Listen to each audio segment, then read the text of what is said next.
Bueno, pues buenas tardes muchachos. Ya estamos por acá. Hoy es 9 de septiembre y la intención del día de hoy es platicar acerca de asentamientos por consolidación y asentamientos inmediatos. Esto es parte de lo que comúnmente se le llama estado límite de servicio. Las normas técnicas complementarias acerca del diseño y construcción de cimentaciones nos hablan de que por lo menos tenemos que hacer la revisión de una cimentación ante esos dos estados, estado límite de servicio y estado límite de falla. Para el tema de estado límite de falla nos abocaremos en nuestra siguiente sesión, pero para la de hoy vamos a ver asentamientos o deformaciones en suelos. Eh, bueno, déjenme compartirles la otra pantalla. Miren, lo que tenemos ahí es una estratigrafía y esa estratigrafía trata de hacer el reconocimiento de las condiciones de un sitio en particular. No les podría decir que bueno, tal vez les podría comentar que es parecida a una estratigrafía de la zona de transición, donde no alcanzamos a tener más de 20 metros de arcilla o de material deformable, pero no tenemos tampoco 3 metros. Entonces, esto sería similar a una estratigrafía de zona de transición. Eh, Desgraciadamente, bueno, no es un ejemplo puro, ¿no? Sino más bien es un ejemplo con la intención de que el día de hoy podamos analizar debajo de una cimentación asentamientos por consolidación, es decir, por extracción o por salida de agua, y también asentamientos inmediatos, es decir, bajo la teoría de la ley de Hooke o eh, o atendiendo a su módulo elástico. Resulta que no se dan igual los asentamientos por consolidación que los inmediatos o elásticos, porque en cada uno de los suelos se presentan condiciones diferentes de drenaje hidráulico o de movimiento de agua. En los suelos granulares, como las arenas o las gravas, ahí el agua se mueve muy rápido y no tiene problemas de generar consolidación a largo plazo. En cambio, en las arcillas y en los limos, el agua no tiene la capacidad para fluir rápidamente y entonces se mueve muy lento. Y ahí es cuando se genera el asentamiento por consolidación. Entonces, la intención del día de hoy es de que veamos los dos casos. Ahora, para llegar a ese concepto, pues hay que tener claras nuestras sesiones anteriores y tenerlas claras en el sentido de que el suelo, antes de que nosotros lleguemos a construir, ya tiene presiones.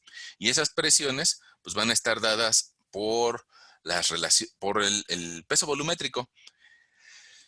Nos decíamos, y yo creo que nunca será repetitivo el aclararlo para que nos quede a todos claros, que las partículas que están arriba están siendo soportadas por las que están más abajo y más abajo y más abajo y más abajo y más abajo, y eso hace que el suelo que esté más profundo, pues reciba más presión de forma natural antes de que nosotros lleguemos a construir. Eso me parece que hace dos sesiones lo vimos con el concepto de esfuerzo total, presión de poro y esfuerzo efectivo. Ahorita lo vamos a aplicar, aunque tal vez sin detenernos ando en explicarlo, ¿no? Eh, y después de que la Tierra tiene una cierta presión de forma natural, puede ser que a los humanos se nos ocurra esta brillante idea de generar una vivienda o alguna edificación, y esa vivienda o edificación le va a aumentar las presiones que tiene el suelo. Se las va a aumentar porque pues alguien tiene que cargar el peso de la casa o del edificio y va a disipar esas presiones hasta cierta profundidad. Ahorita también lo vamos a analizar. Eso me parece que lo platicamos la sesión pasada. Eh, Vamos a hacer lo de las sesiones previas hoy y aparte le vamos a aderezar lo que platicábamos al final de la sesión pasada, que es que podemos hacer una prueba de consolidación. Esa prueba de consolidación decíamos por ahí que se lleva del orden de 7 días y que adentro de un anillo de consolidación se somete a presión al suelo, y de ese anillo de consolidación impide la deformación lateral, pero que sí podemos medir la deformación vertical. Entonces, esas pruebas de consolidación de la que platicábamos la vez anterior, usualmente generan curvas de compresibilidad y de por aquí podemos leer cambios en la relación de vacíos. Lo último que platicamos en nuestra plática anterior fue que nosotros podemos encontrar el asentamiento de un estrato en función al cambio en la relación de vacíos con respecto al volumen original del suelo multiplicado por el espesor de ese estrato. Y eso es asentamiento por consolidación. Asentamiento por consolidación. Y resulta que hay otros materiales como las gravas, como las arenas, que tienen huecos tan grandes, materiales granulares, que el agua fácilmente puede fluir entre sus huecos. Entonces, cuando lo oprimimos a este material, pues no tiene ningún problema en dejar salir el agua. Por eso, en los materiales granulares se presenta algo que conocemos como asentamientos elásticos. Y esos asentamientos elásticos, pues atienden a la ley de Hooke, ¿no? Ustedes saben que de la materia de resistencia de materiales o de materias de física, que el científico inglés Robert Hooke nos dejó una ley que dice que esfuerzo es igual al módulo de elástico del material por su deformación unitaria. Y a partir de esa ley, pues resulta que nosotros podemos despejar que la deformación unitaria sea igual a el esfuerzo o el incremento de esfuerzos sobre el módulo elástico del material, y a su vez el módulo de la deformación unitaria, también la podemos escribir como un cambio de longitud o un cambio de espesor entre el espesor original. Entonces, haciendo esa sustitución, pues resulta que en materiales granulares podemos calcularle el asentamiento elástico como asentamiento, le voy a poner aquí una E de elástico, igual a incremento de esfuerzo sobre E por el espesor inicial. Eso es para materiales, y yo creo que vale la pena que se los anote aquí, granulares. Granulares, eh, se presenta esa forma de calcular el asentamiento. Probablemente ustedes chequen una bibliografía como el Braja, como el Das, como el Juárez Vadillo, como el Lambé, como el Muni Vudú, cualquier libro, y probablemente encuentren esta expresión un poco distinta. En lugar de poner incremento de esfuerzos, a veces le ponen Q y a veces lo multiplican por unos factores de profundidad. Esos factores lo único que hacen a la expresión es de que la hacen un poquito más pequeña, pero a consecuencia de nuestro tiempo reducido, pues yo creo que lo podemos manejar sin esos factores y simplemente considerar el asentamiento bruto, elástico, ¿no? Sin reducirlo por factores de forma. Ok, ahora fíjate que eso se da en suelos granulares. Y ahí cobra importancia aquella clase o esa sesión que tuvimos acerca de suelos granulares y de suelos finos. A los suelos finos, si recuerdas, se les practica plasticidad. Y entonces esta otra ecuación, que también tiene un delta H, a ese le vamos a poner que es asentamiento por consolidación. Y ese asentamiento por consolidación se presenta en suelos finos saturados. Ok, ok.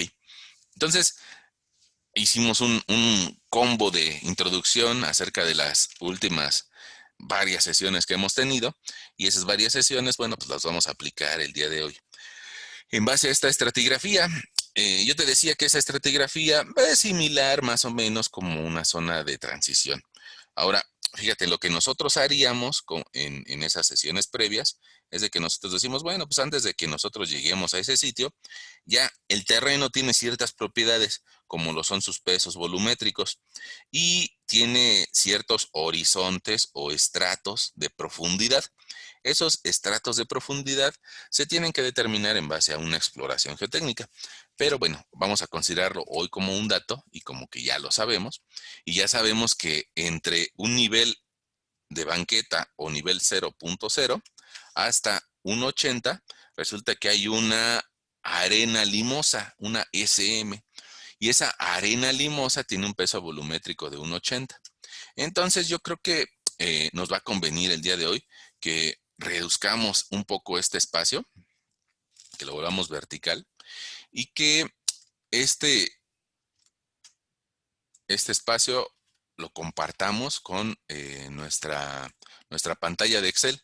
Esa pantalla de Excel nos va a permitir hacer algunos cálculos. Más déjame hacerlo un poquito más pequeña esa pantalla de Excel.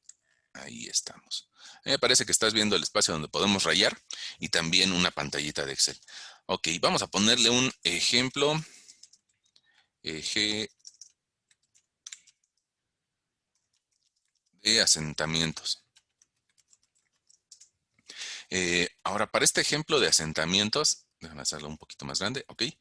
Vamos a considerar esas profundidades que estamos viendo en la columna estratigráfica de la derecha. Vamos a poner una profundidad a partir del terreno natural y vamos a colocar otra profundidad a partir del nivel de desplante o del deep foundation. Voy a colocar a propósito un renglón tonto y después vamos a colocar que desde la profundidad del terreno natural 0 hasta 1.80, pues resulta que yo tengo un peso volumétrico de 1.80. Creo que nos conviene en esta etapa cambiarle esos cabeceros. Y para encontrar las presiones naturales vamos a ocupar otros cabeceros. Vamos a mencionarle aquí profundidad. Vamos a ponerle inicio. Y vamos a ponerle fin.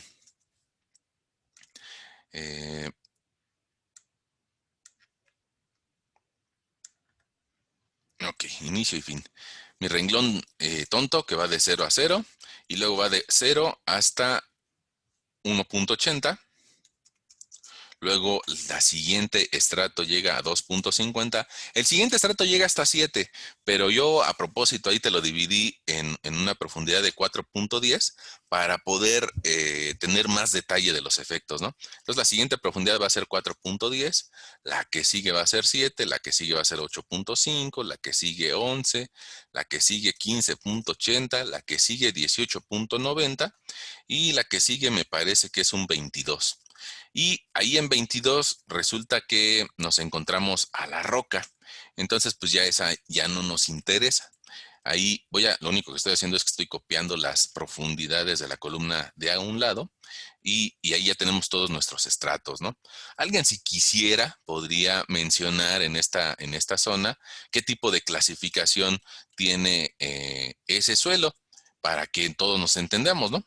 Para que alguien que nos esté viendo a muchos kilómetros de distancia también sepa que de 0 a 1.80 hay una arena limosa, que de 1.80 a 2.50 hay una arena mal graduada, que de 2.50 a 4.10 hay una arcilla de alta plasticidad, que de 4.10 a 7 metros también hay una arcilla de alta plasticidad, que de 7 metros a 8.50 hay una arena bien graduada, que de 8.50 a 11 hay otra vuelta una arcilla de alta plasticidad, o sea, un suelo fino, y bueno, la continuación es hasta los 15.80.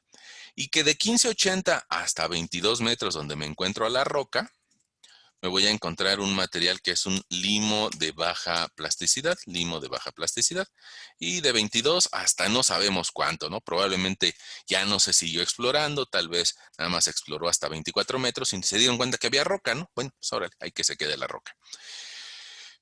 En realidad el último dato no lo sabemos, entonces lo voy a dejar como incógnita, ¿no? No se continúa esa exploración. Bueno, ahora ya que tenemos esta información, nosotros podríamos encontrar el espesor H de cada estrato. Y ese espesor H, pues lo voy a hacer al restar la profundidad final menos la profundidad inicial. Y lo arrastro para mis siguientes columnas, ¿no? Ahora, ya que tengo ese espesor H, también podría incluir el peso volumétrico, ya sea que le ponga la letra griega gamma o le pueda poner un título que diga PB y que todos nos quede claro que es peso volumétrico. Las unidades del peso volumétrico están en toneladas por metro cúbico. Entonces, fíjate, el renglón que va de 0 a 0, pues no tiene peso volumétrico. Le puedo poner 0 o nada. El renglón que va de 0 a 1.80 tiene un peso volumétrico de 1.8, tal vez apenas si se alcanza a ver. Ahí ya, yo creo que ya se alcanza a ver de mejor forma que es 1.8 toneladas metro cúbico. Ahora, de 1.80 a 2.50, el peso volumétrico es de 1.70. Luego va a ser de 1.30 para 2 estratos, por decirlo de alguna forma. Ahí lo único que estoy haciendo es que estoy dividiendo el material CH en 2 subestratos para tener mejor identificado los procesos que pasan en ese espacio, ¿no?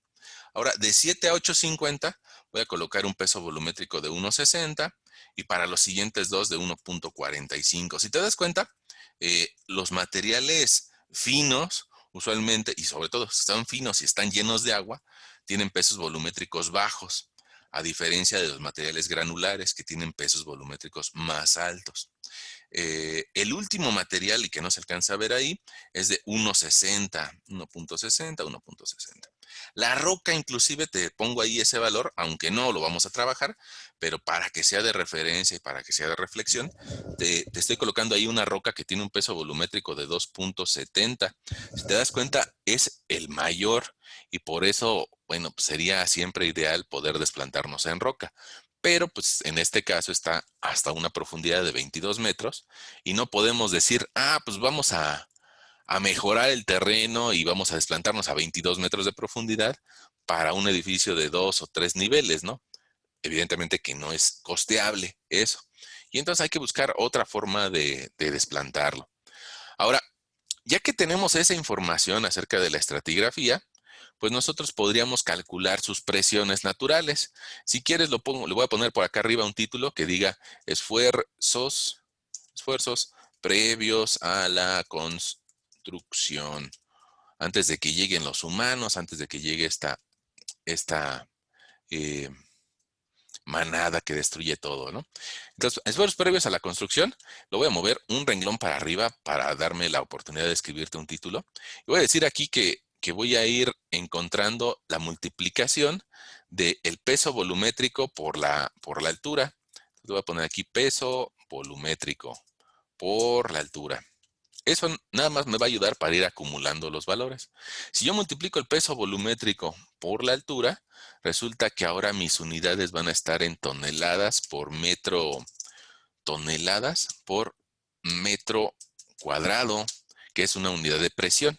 Lo puedo aplicar para todas las filas y bueno, voy a encontrar una presión, un incremento de presión en cada estrato.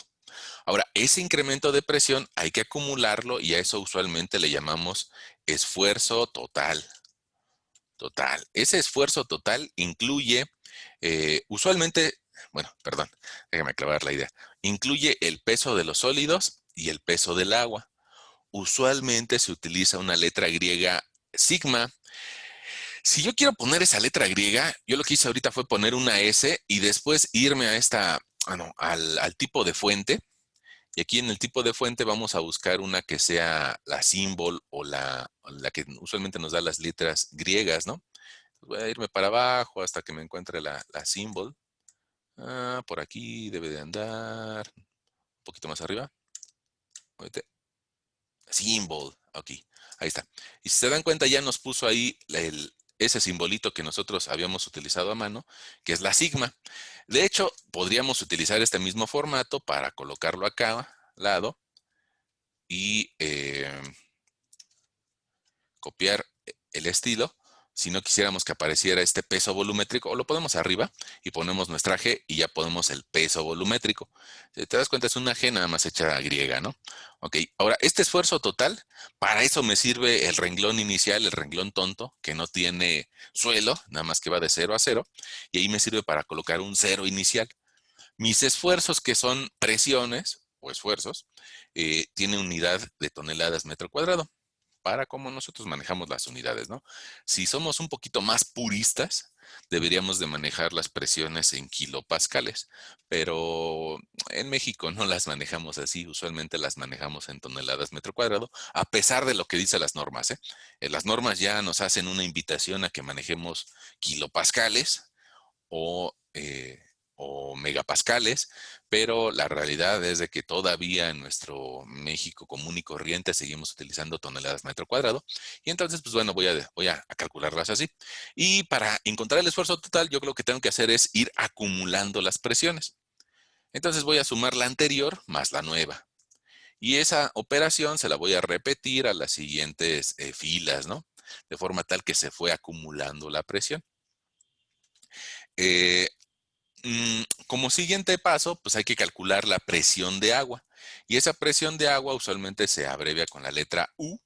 Y como es una presión, también lleva toneladas por metro cuadrado como unidad.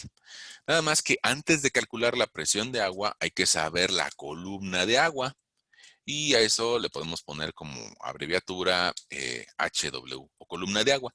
La columna de agua está dada en metros. Eh,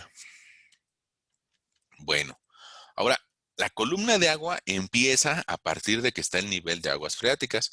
Y si te das cuenta en tu pantalla de la derecha, por ahí apareció la indicación del nivel de aguas freáticas y está asociada al nivel debajo de esta arena mal graduada, es decir, en el nivel 250. Ahí en el nivel 250, a la hora que hicieron la excavación para determinar los materiales que hay ahí, encontraron agua.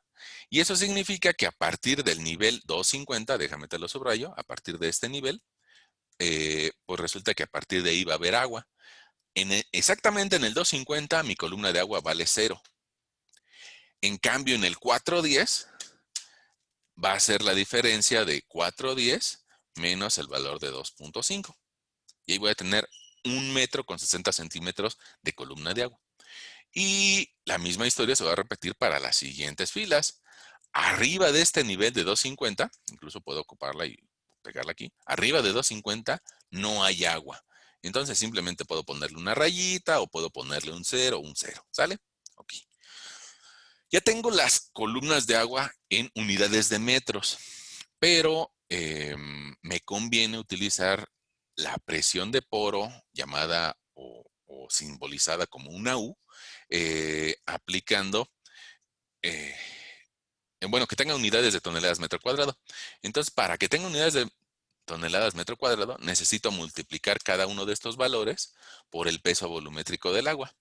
Lo bueno es de que el peso volumétrico del agua, todos nos lo sabemos, es de 1 tonelada por metro cúbico. Entonces, a la hora que yo multiplique esto por 1 tonelada metro cúbico, pues resulta que me va a volver a quedar la misma unidad, el mismo valor, nada más que con unidades diferentes, que son toneladas metro cuadrado. Bueno, eso te pido que por ahí lo revises en presión, en nuestras sesiones previas, ¿no? Presión de poro o de los huecos llenos de agua. Y después viene algo que le llamamos esfuerzo efectivo. Ese esfuerzo efectivo, eh, híjole, la verdad no sé si lo podemos hacer aquí en Excel, pero yo creo que sí, fíjate. Voy a copiar este símbolo de sigma y yo debería de ponerle un acento superior, o sea, una línea encima del sigma. Otra opción es no ponerle el acento superior, sino ponerle un apóstrofe y eso ya nos indica.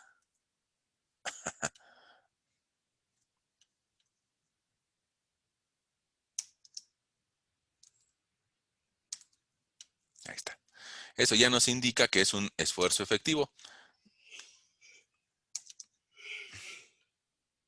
Fíjate que pasa algo curioso. Ahora vamos a ver si nos lo deja.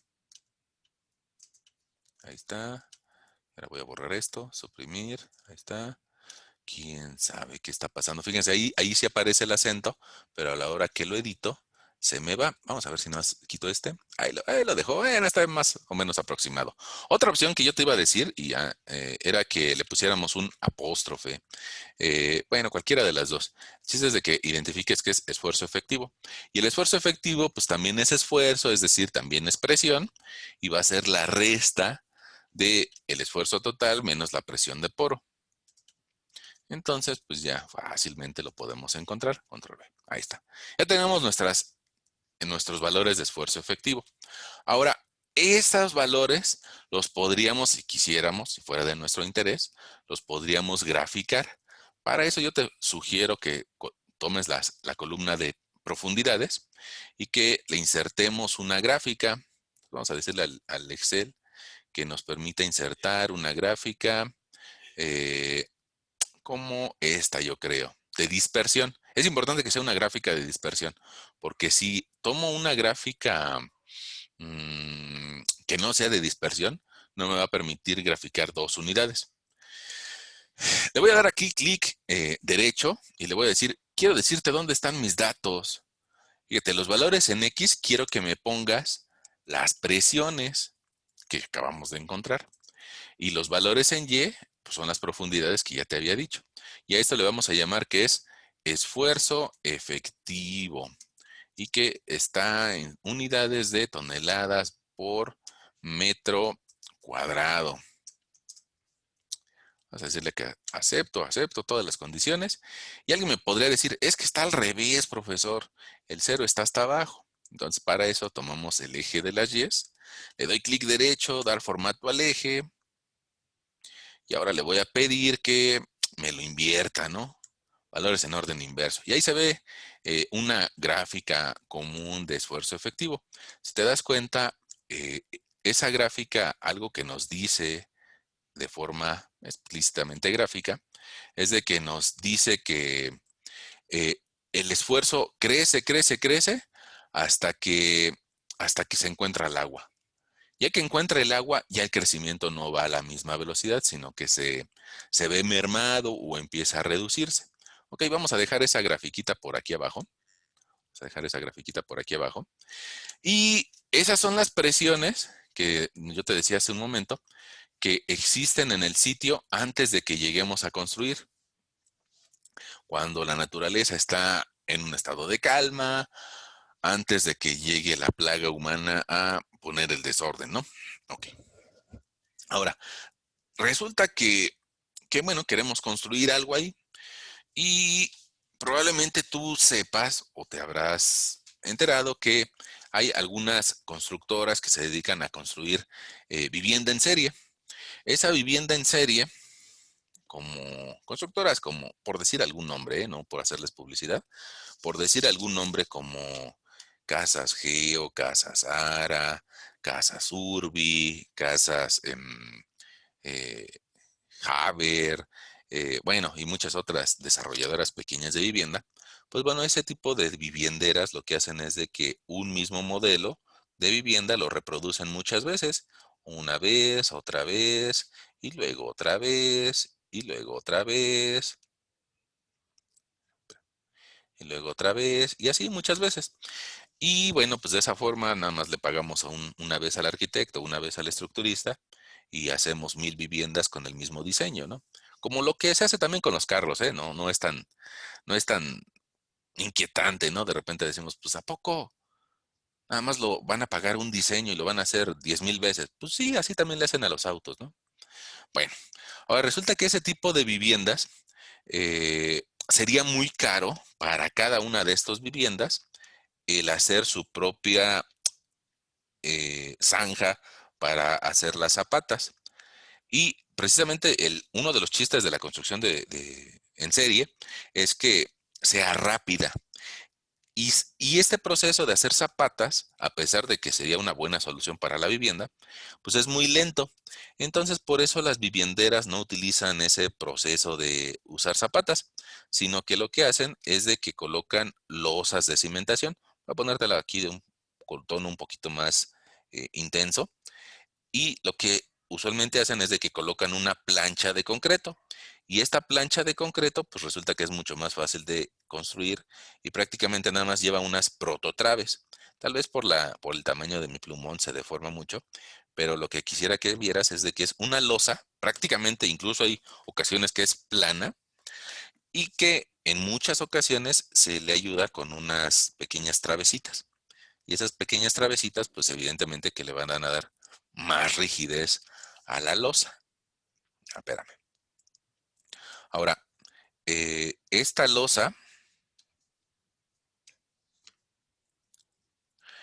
losa, como es de cimentación, eso sí, recuérdenlo, no se arma igual que las losas de entrepiso. Esta losa recibe la presión por abajo y probablemente existan algunos lugares donde exista una concentración de esfuerzos de los muros de la vivienda, pero esa losa cuando se intente deformar, se va a deformar hacia arriba. Entonces, esa es la razón para que el armado de la losa, vaya por arriba, es decir, por el lecho superior, en la losa de cimentación. En las otras losas, las de entrepiso normales, el armado va por abajo, porque usualmente una losa normal se cuelga hacia abajo. Estas no, estas se van a deformar, yo les decía hace un momento, hacia arriba, ¿no? Aquí va a ser la deformación. Ok, entonces, bueno, pues aquí lo que te quise poner como ejemplo fue una vivienda de esas de casas feo o de urbio o como se llame, ¿no? Eh, bueno, ahora, si has visto que esas casas, pues sí, hay un sector muy económico que nada más genera viviendas de un nivel con una recámara. Hay otro tipo de sector al que se destinan esas viviendas que son de dos niveles y de dos o tres recámaras. Y bueno, pues yo aquí te puse una de dos niveles, ¿no? Una de dos niveles. Pero ya ven que los mexicanos, pues somos mexicanos, ¿no? Y como mexicanos, pues de repente, pues también se vino a vivir con nosotros el tío, la suegra, el suegro, quien sea, y de repente no falta el mexicano que se avienta a hacer otro pisito, ¿no? Bueno, al fin y al cabo eso ya es responsabilidad del cliente, ¿no? Si hace otro piso y la cimentación no lo aguanta, pues es su responsabilidad porque ya se entregó la vivienda. Pero bueno, una consideración que nosotros podríamos considerar es de que vamos a tomar en cuenta que va a haber tres niveles. Y esos tres niveles, más o menos, a pesar de que nada más se van a vender dos, podríamos considerar que van a bajar una carga del orden de 3 toneladas metro cuadrado. Probablemente sea un poco menor, ¿eh? Probablemente sea un poco menor porque en ese tipo de viviendas a veces las losas no son macizas, sino que son losas hechas, probablemente la tercera sí, la tercera que es de autoconstrucción sí sea maciza, de concreto, pero la de entrepiso que entrega la desarrolladora muy probablemente sean hechas a partir de vigueta y bovedilla. Y esas viguetas y bovedilla, bueno, usualmente me generan pesos muy reducidos, ¿no? Y también, bueno, hay dos tipos de viviendas, ¿no? Unas que están hechas de bloque multiperforado, que al hacer multiperforado se vuelve ligera, o hechas de concreto, de un concreto monolítico. Pero bueno, yo creo que una consideración muy burda podría ser, salvo que no tenemos al estructurista que nos diga cuánto baja de cargas, pues podría ser considerar 3 toneladas metro cuadrado debajo de esta losa. Ahora, nosotros en la sesión anterior decíamos que la presión que se presenta debajo de la cimentación, a medida que se profundice, se va haciendo más y más pequeña. Y se va haciendo más pequeña gracias a, bueno, a los materiales que la disipan, pero la forma que nosotros tenemos para determinar cómo se va haciendo más pequeña, pues nos podemos auxiliar de la teoría de Boussinesq. Y nosotros en la sesión anterior decíamos de que para aplicar esa teoría de Boussinesq, perdón, eh, pues tendríamos que, ahora regreso a mi Excel, tendríamos que tomar en cuenta las profundidades a las que yo quiero calcular el esfuerzo. Y aquí sí yo creo que vale la pena considerar las profundidades Z a partir del terreno natural y las profundidades Z a partir del nivel de desplante. Y bueno, las profundidades Z las podría yo literalmente copiar de la tabla anterior, jalarlas y bueno, las copio para todas las profundidades que tenemos. Y las profundidades a partir del nivel de desplante va a ser debajo del desplante. En este caso, como es una losa, bueno, pues entonces podríamos considerar que la losa tal vez tenga una excavación o a lo mucho nos va a llevar a una profundidad de 20 centímetros o 10 centímetros. Aquí en esta profundidad la podría igual a lo anterior o a cada uno de estos valores le podríamos restar 10 centímetros, ¿no? Entonces, yo creo que aquí sí va a hacer falta la profundidad en donde empieza la losa. Entonces a cada uno de estos le voy a quitar 10 centímetros. Ahí están mis profundidades a partir del nivel de desplante de la losa. Ahora, ya que tengamos esa información, vamos a poder determinar, y me voy a permitir copiar este título, vamos a poder determinar los esfuerzos por la edificación. Los esfuerzos por edificación. Y más que ser unos esfuerzos puros, en realidad son incrementos.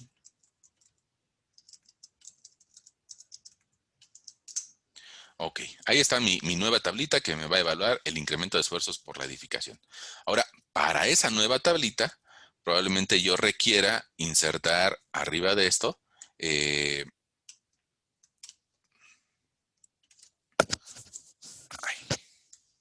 sabe qué me entendió el Excel. Arriba de eso, yo requiero insertar los valores de la longitud y de la base, de la cimentación. Ahora, ya ves que la sesión anterior yo te platicaba que no voy a utilizar la longitud total y la base total, sino que voy a utilizar una L' y una B', dependiendo de dónde yo quiera calcular el incremento de esfuerzos. Ahora, si lo quiero calcular al centro, pues en lugar de utilizar toda la base, ahora voy a utilizar media base. Y entonces, fíjate, yo aquí te puse unos valores que yo creo que suenan bastante lógicos, ¿no? Que es que el frente de la vivienda tenga un desarrollo de 6 metros y que tenga de profundidad 10 metros esa vivienda tipo Geo, tipo Infonavit, 10 por 6. Entonces, eso me va a llevar a que la mitad del largo de 10 metros, pues sean 5 metros, y la mitad de la base de 6 metros de frente serían 3 metros. Ya con esas cantidades yo podría encontrar las relaciones geométricas que me pedía FADUM para calcular el factor de influencia, como M y N. Y resulta que para determinar esas relaciones M y N, yo lo que hacía era dividir la L entre la profundidad Z a partir del nivel de desplante. Ahora, aquí el primer valor me va a dar dividir entre 0 porque pues sí, no se puede dividir algo entre 0. Entonces le voy a engañar un poquito a la hojita de cálculo y lo que voy a hacer es de que le voy a decir, bueno, está bien, no la puedes calcular exactamente abajo de la cimentación, dámela 1 centímetro más abajo. Le voy a poner punto 11. Punto 11. Y ya así ya la puede calcular. Ahora, como lo voy a arrastrar hacia abajo y para que no se me mueva la celda azul, le voy a poner un candado que me permita bajar mi fórmula. Ya le puse el candado, ahora se ven como que con muchos decimales, entonces le voy a pedir que no quiero tantos decimales, no quiero tanta crema. Y voy a hacer lo mismo con la B. Voy a dividir la B entre mi profundidad y para poder arrastrarla le voy a poner un candado a la celda azul, a la fila de la celda azul. También se lo pudiéramos poner a la columna, pero en este caso es a la fila. Ahí ya se lo estoy aplicando. Otra vez tiene muchos decimales, le voy a quitar decimales y yo creo que así nos podemos entender. Ok. Ahora, si te recuerdas, algo que nosotros requeríamos para poder calcular el incremento de esfuerzos es de que requerimos el valor de influencia o el IZ. Entonces, ese IZ lo podemos obtener de las gráficas o de las tablas de FADUM. Y bueno, pues tiene cierto grado de complejidad. Ahorita pongamos, yo te pediría que hiciéramos este ejemplo nada más con ese objetivo de identificarlo eh, y de que recuerdes lo que vimos la sesión anterior, ¿no? Lo bueno es de que la tenemos grabada y también tenemos grabadas otras sesiones y si no te queda tan claro, bueno, pues siempre está la posibilidad de dar un replay, ¿no? Otra vuelta a reproducirlo. Ok, fíjate, para esos valores de punto 6 y punto 36, pues resulta que yo tendría que venir a esta gráfica y buscar un M de punto 6.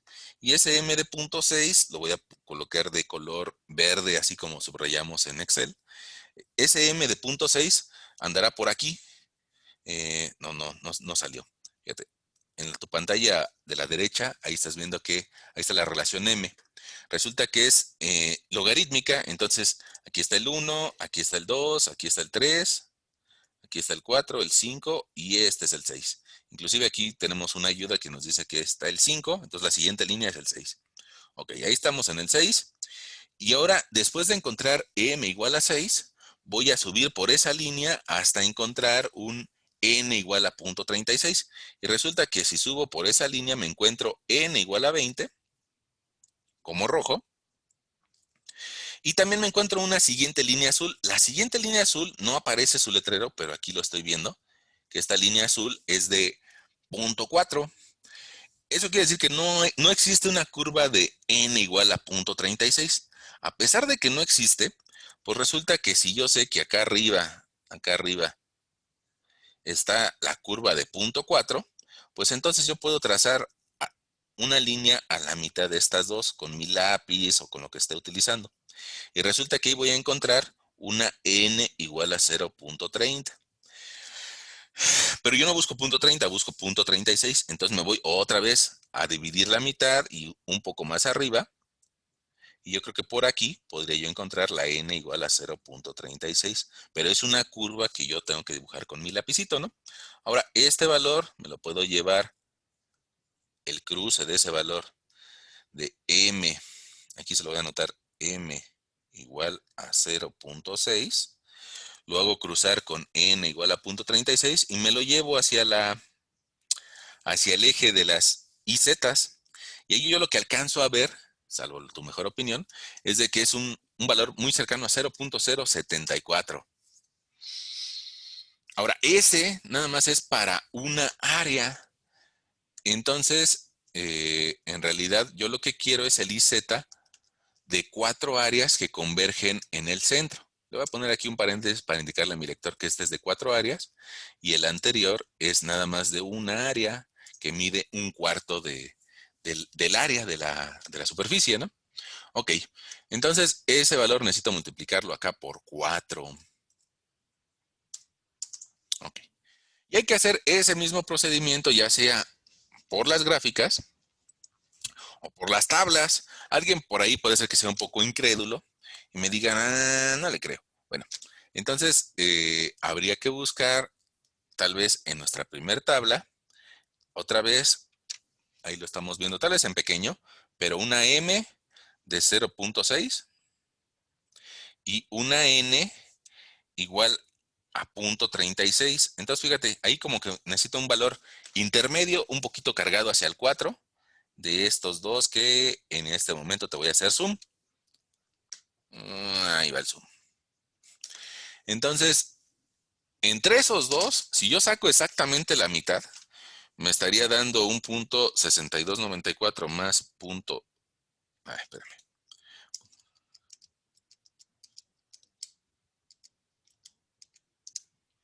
Bueno, si yo saco la mitad, a mí me da 0.75. Ahora, la diferencia entre ese valor de 0.715 y 0.080, la diferencia entre esos dos, yo la tendría que dividir entre 5. ¿Me prestas unos? Y después de dividirlo entre 5, lo tengo que acercarme más hacia el punto 8. Entonces, ese valor intermedio, déjame te lo anoto a propósito aquí, ese valor intermedio de 0.71, ese es para la mitad. Entre el punto 0.715 y el punto 0.8009, bueno, yo podría sumarlos o sacar la diferencia entre esos dos.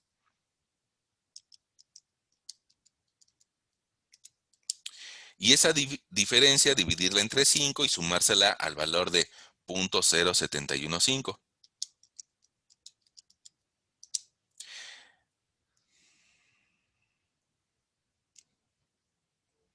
A ver, punto 0, déjenme, si quieren lo hacemos todo para que lo veamos. Fíjate, ahí tengo dos valores, ¿sale? Esos dos valores es, por un lado, 0.06294. En el otro lado tenemos por acá un 0.08009. Y yo les dije, bueno, podemos encontrar el valor a la mitad. Ese valor de la mitad, pues es nada más sumar este más este.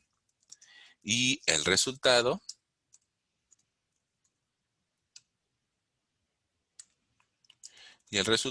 dividirlo entre 2. Ahí está. Y es el que te anoté en verde en la línea vertical. Ahora, este es para un n igual a 0.35 y el de acá es para un n igual a 0.40. Y yo lo que estoy buscando es un n igual a 0.36. Entonces yo lo que podría hacer sería sacar la diferencia de este menos este y esa diferencia dividirla entre 5.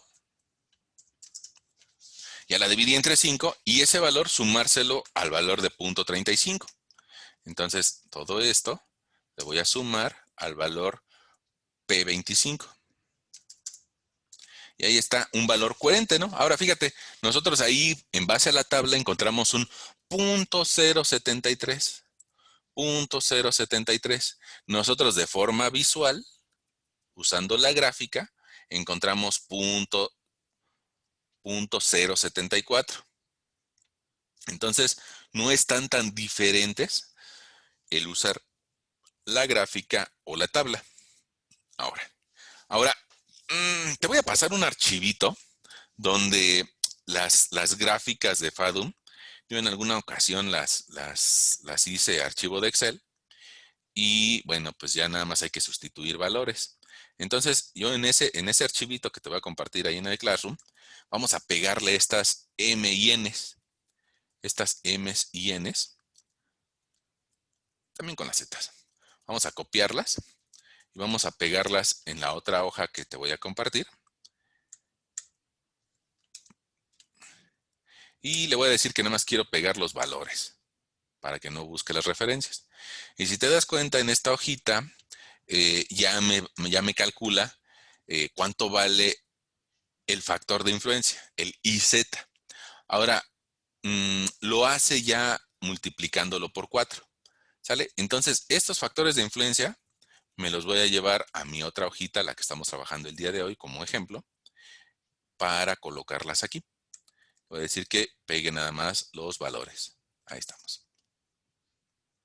No me gustó eso. Control Z. Ahí está. Eso sí me gustó. Ahí están los valores. Ya me puedo olvidar de la columna anterior.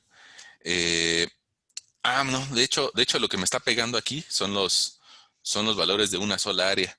Voy a copiarla, pegarla. Fíjate, este punto 74, la tablita con todos los decimales que debe de encontrar, me dice que vale .072. Y nosotros con la otra tabla con la que nosotros nos metíamos a leer los valores, la que tienes aquí arriba, nosotros encontramos un .073. Si te das cuenta, son valores muy cercanos. .072, .073 o con la gráfica .074. Ok. Evidentemente que, pues bueno, va a depender todo de cuánto tiempo tengamos para resolver las cosas. De repente ya ven que siempre hay personas que dicen, este proyecto lo puedes hacer en 2 horas. Bueno, pues órale. Si lo puedes hacer en 2 horas, lo más seguro es que no tenga mucha precisión, ¿no? Ok. Ahí ya tenemos nuestros valores del factor de influencia con 4 áreas. Y si nosotros queremos encontrar el incremento de esfuerzos, pues entonces déjenme nada más copiar la letrita para colocársela de este lado. Ese incremento de esfuerzos, hay que ponerle una delta, incremento de esfuerzos, la sesión anterior lo calculamos a mano, pues también va a estar dado en toneladas por metro cuadrado. Y para calcularlo hay que multiplicar las 4 áreas por el factor de influencia y por la presión. Nosotros consideramos que la presión a nivel de desplante, hace ratito lo platicábamos, íbamos a considerar 3 toneladas por metro cuadrado. 3 toneladas, me faltó aquí, por metro cuadrado. Y esas 3 toneladas por metro cuadrado atiendan a que van a ser 3 niveles. Es una práctica hasta cierto punto común. Si nos ponemos un poquito especiales a tener la bajada estructural, pues probablemente nos vamos a tardar si lo hacemos a mano una semana, si lo hacemos en computadora unas 3, 4 horas, pero pues hay que calcularlo, ¿no? Ahora, nosotros ahorita, para ahorrarnos esas 3 o 4 horas en computadora o esa semana a mano, pues vamos a considerarle un valor aproximado de 3 toneladas por metro cuadrado. Y resulta que ya tenemos nuestros incrementos de esfuerzos para las diferentes profundidades. Eh, Déjame quitarle todos esos decimales que se ven medio feitos, inclusive a las columnas de los lados. Y ya ve que nuestro cerebro no puede procesar tantos decimales, ¿no? Okay. Ahora, ya que tengo ese incremento de esfuerzos, pues también podría ser una gráfica como la que hicimos hace rato. Voy a hacer un poquito más grande el Excel para que podamos trabajar mejor. Esto ya nos sirvió, ya lo eliminamos, ¿no? Ahora, fíjate, esta gráfica la voy a pegar aquí a un lado.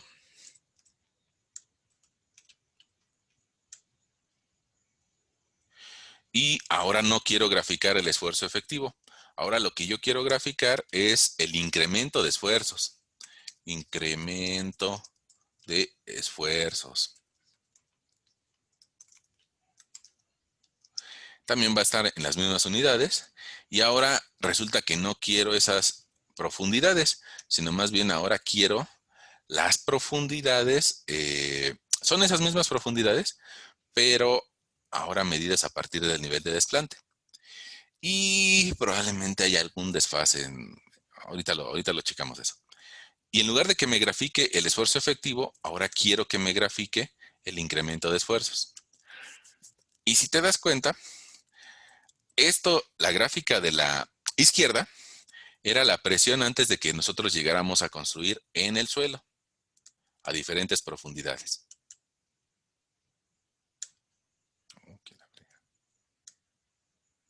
La gráfica de la izquierda. Y resulta que llegamos a construir.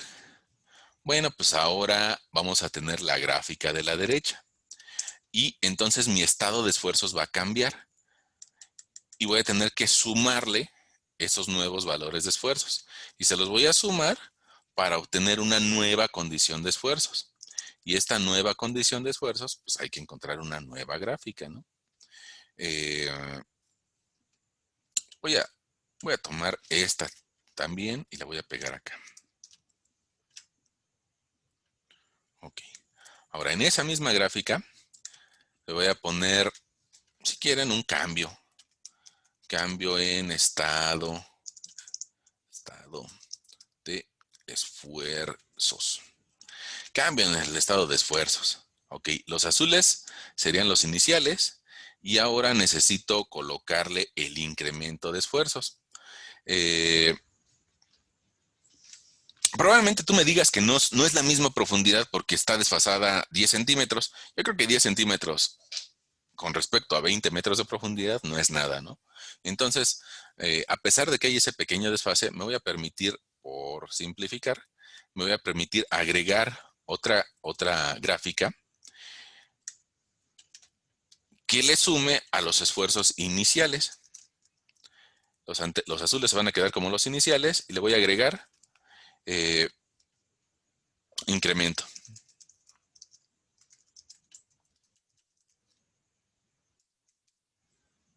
Okay. Le voy a decir que los valores de las X que tome las presiones que calculamos gracias a Boussinesq y a Fadum. Le voy a decir que las profundidades en Y, que tome las profundidades a partir del nivel de desplante. O inclusive podría tomar las del terreno natural y así ya no va a haber desfase. Y si te das cuenta, pues resulta que ahora tengo dos gráficas, pero esas dos gráficas como que en realidad no me sirven de mucho, ¿no? Porque pues me dice la información que ya tenía antes. Bueno, tal vez a la misma escala, y al ser a la misma escala probablemente deja de ser tan alarmante como parecía en la anterior. Pero más bien yo lo que requiero sería una nueva columna que diga nuevo estado de esfuerzos. Nuevo estado de esfuerzos. Y este nuevo estado de esfuerzos, para la misma profundidad, y yo creo que vale la pena para hacerlo un resumen, para la misma Z, este a su vez está copiado, voy a tener un nuevo estado de esfuerzos. ¿Cómo le podemos poner? Un sigma 2.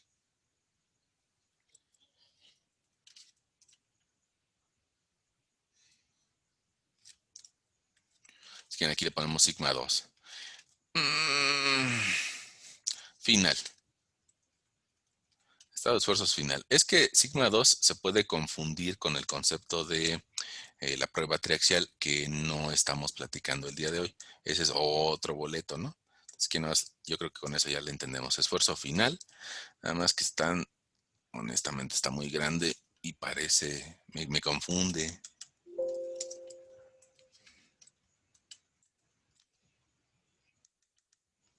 Ahí estamos. Esfuerzo final. Ese esfuerzo final, ese esfuerzo final va a ser la suma del inicial, y el inicial valía 0, más este incremento de esfuerzos. Hay un pequeño desfase ahí. Voy a copiarlos, voy a arrastrarlos. Y ahora resulta que ya puedo graficar con línea naranja el incremento de esfuerzos o el nuevo estado de esfuerzos. Esta línea naranja ya no quiero que utilice ese incremento, sino que utilice el nuevo estado. Y fíjate, aquí esta gráfica es bien interesante, que hasta voy a ocultar los comandos para que la veas con mayor detalle. Esa gráfica lo que te está diciendo es cómo se va a modificar la presión en el suelo. Si te das cuenta, a nivel superficial, hasta 2,50 de profundidad o incluso hasta 8 metros de profundidad, ese aumento es muy fuerte y ese aumento me va a provocar deformaciones. A medida de que se profundiza, el incremento de esfuerzos deja de ser significativo. O sea, por ponerte algún valor, y yo creo que vale la pena que ampliemos esta escala. Inclusive le voy a decir que quiero tener un poco de mayor definición de esos intervalos. Para eso le voy a agregar líneas de división secundarias. No sé si tú las alcances a ver en la transmisión de vía Zoom, pero yo creo que con ese cambio que le hicimos, ahora sí ya las alcanzas a ver. Con este nuevo cambio también la alcanzas a ver. Y pongamos, yo te diría que a 20 metros de profundidad, la presión pues prácticamente no varió nada, ¿no? Tenía un valor de 13,4 y va a llegar a un 13,8. En realidad no cambia nada a esa profundidad de 20 metros. Pero en cambio, pongamos aquí exactamente debajo del desplante, resulta que está subiendo las 3 toneladas por metro cuadrado de presión. Pongamos a esta profundidad, tal vez aquí dice a 7 metros de profundidad, pues cambia de 5,78 hasta 6,92. Entonces, a nivel superficial, el incremento de esfuerzos es mayor. Eso pues tiene su consecuencia, ¿no? Su consecuencia es de que se va a deformar el suelo que esté más pegado a la superficie. Ahora, ¿cuánto se va a deformar? Pues para eso vamos a hacer otras nuevas columnas. Y esas nuevas columnas nos van a ayudar a calcular el asentamiento. Asentamientos. Ok. Ahora, para esos asentamientos yo lo que necesito hablar es de una profundidad inicial y de una profundidad final. Entonces, por eso me voy a ir a las primeras columnitas que utilizamos el día de hoy. Esa profundidad inicial y la profundidad final. Las voy a copiar. Ahí están mis profundidades. Otra vuelta, tal vez yo necesite la columna que se llama espesor o H. Esa columna que se llama espesor o H la voy a copiar. Y voy a eliminar esta que no me sirve en este momento de nada, ¿no? El sux, pues, que bueno, ya lo entendimos. Bueno, yo creo que sí sirve. Creo que sí sirve para explicarles algo. Ok. Los pesos volumétricos, eso sí ya no nos sirven. Ok. Ahora, para calcular estos asentamientos, habría que identificar qué estratos sufren consolidación y qué estratos sufren asentamiento elástico. Si tú recuerdas, a partir del nivel 250 hay agua. Entonces, prácticamente todos estos van a tener la presencia de agua. Como todos esos van a tener presencia de agua, voy a permitirme, pues tal vez identificarlos de alguna forma, ¿no? Voy a decirle aquí que quiero más bordes y le voy a decir que los quiero de color azulito para identificar que hay agua y quiero que todos esos bordes externos e internos me los ponga de color azulito para que yo ya me dé cuenta que ahí hay agua, ¿no? Por lo menos, para no ir al gráfico, ¿no? Ahora, las arcillas o los suelos finos saturados sufren consolidación y esos los voy a identificar aquí y esos los vamos a pintar tal vez de color carnecita para acordarnos que son arcillas. Estas arcillas sufren consolidación y también este estrato de limo. El limo probablemente no lo tengamos tan claro, pero también es un suelo fino y está saturado, está por debajo del nivel de aguas freáticas, entonces va a sufrir consolidación. Esos vamos a utilizar una fórmula. Y yo creo que como el objetivo de nuestra clase del día de hoy es eso, pues yo creo que aquí le vamos a poner que estos van a sufrir consolidación y que este también va a ser consolidación, que este va a ser consolidación y este también. Este también y este también. Okay. Y que los estratos arenosos, que me voy a permitir ponerlos de color gris. Bueno, esos estratos arenosos no sufren consolidación porque pueden drenar rápidamente. Entonces, como pueden drenar de forma rápida, esos sufren asentamientos elásticos. Elástico. Ok, ese asentamiento elástico lo van a sufrir estas dos arenas. Y también tú te vas a preguntar, oye, ¿y arriba del nivel de aguas freáticas las cosas se mueven? Sí, sí se mueven. Y se mueven bajo la teoría de la elasticidad, más si es una arena limosa, ¿no? Entonces, esa le vamos a colocar un asentamiento elástico. Ok, y ya en base a eso, nosotros podemos identificar qué forma vamos a utilizar, qué fórmula vamos a utilizar. Las que lleven asentamiento elástico, habría que tener el módulo de elasticidad del material. Y ese módulo de elasticidad usualmente lo recordamos en nuestro país en unidades de kilogramos por centímetro cuadrado. Un módulo elástico para un tepetate tal vez podría rondar unos 500 kilos por centímetro cuadrado. Para una arena mal graduada, pues de igual forma yo creo que es un poco alto y podríamos considerarle otra vuelta tal vez los 500 o nada más por hacer algún efecto de variación, le podríamos considerar unos 600 kilos por centímetro cuadrado y para la arena bien graduada, incluso hasta unos 700 kilos por centímetro cuadrado. Eso no pasa en las arcillas, ¿eh? Nada más para que lo tengan de referencia. Una arcilla de alta plasticidad tal vez tiene un módulo de elasticidad del orden de 80 kilos por metro cuadrado o de 50 kilos por metro cuadrado. Pero como no los voy a utilizar, pues yo preferiría incluso los voy a borrar, ¿no? No tomarlos en cuenta. Y Y hay otra columna que vamos a utilizar que se va a llamar incremento de esfuerzo. Nada más que si te das cuenta, el incremento de esfuerzo que calculamos hace rato de donde estoy copiando el cabecero, viene en toneladas por metro cuadrado. Y para calcular asentamientos, usualmente se maneja en kilogramos por centímetro cuadrado. Entonces tengo que hacer una transformación de unidades. Y lo que nosotros encontramos en esta columna S como toneladas metro cuadrado, pues en realidad hay que cambiarlo de unidades. Ahora, ¿cómo le hago para cambiarlo de unidades? Bueno, pues yo creo que ahí vale la pena que retomemos nuestro espacio gráfico para acordarnos de cómo hacer ese cambio de unidades. Y vamos a ponerlo como un comentario por aquí abajo al margen, ¿no? Resulta, pongamos, que una presión de 3 toneladas por metro cuadrado, si yo la quiero transformar a kilos sobre centímetro cuadrado, necesito multiplicarlo por un 1. Ya ven que cualquier cantidad que multiplicamos por 1 nos vuelve a dar lo mismo, no se altera. Nada más que ese 1 va a estar disfrazado. Ese 1 va a ser va a provocar el cambio de las unidades. Entonces, abajo voy a colocar toneladas para que se elimine.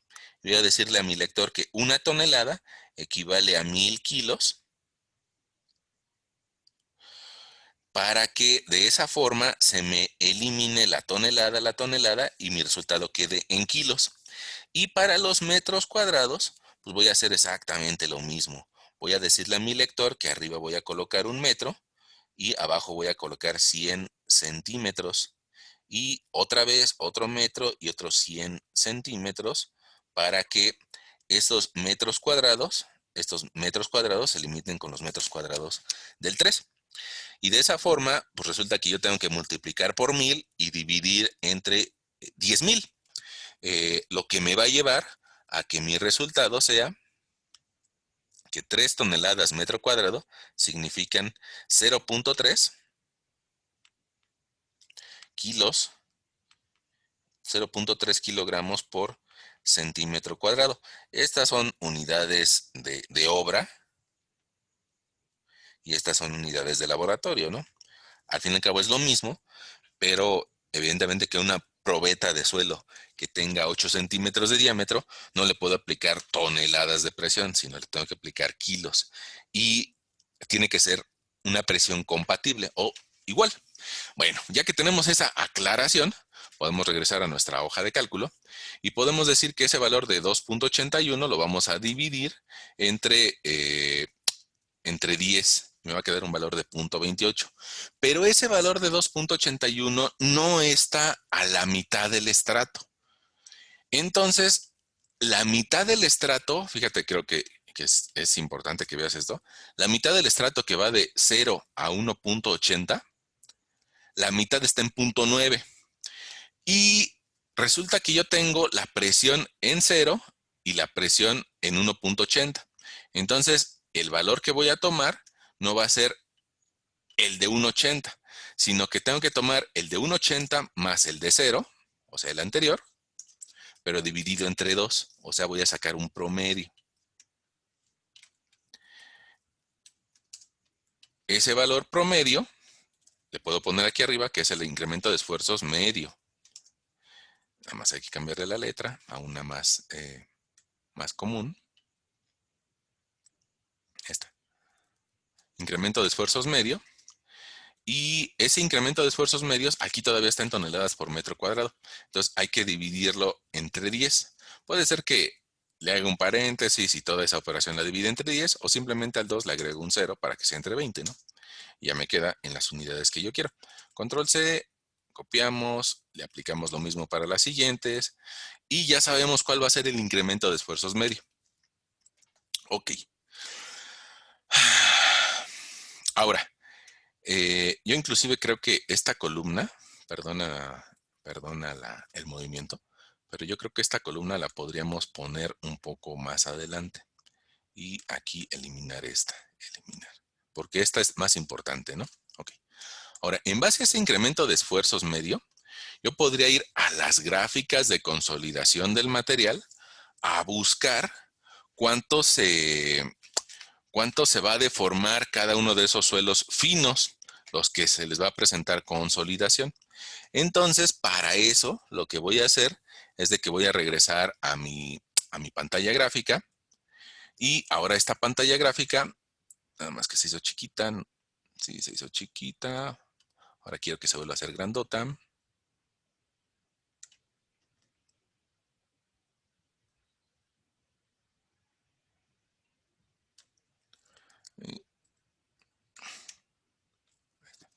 Ok, ahora regreso a mi pantalla gráfica.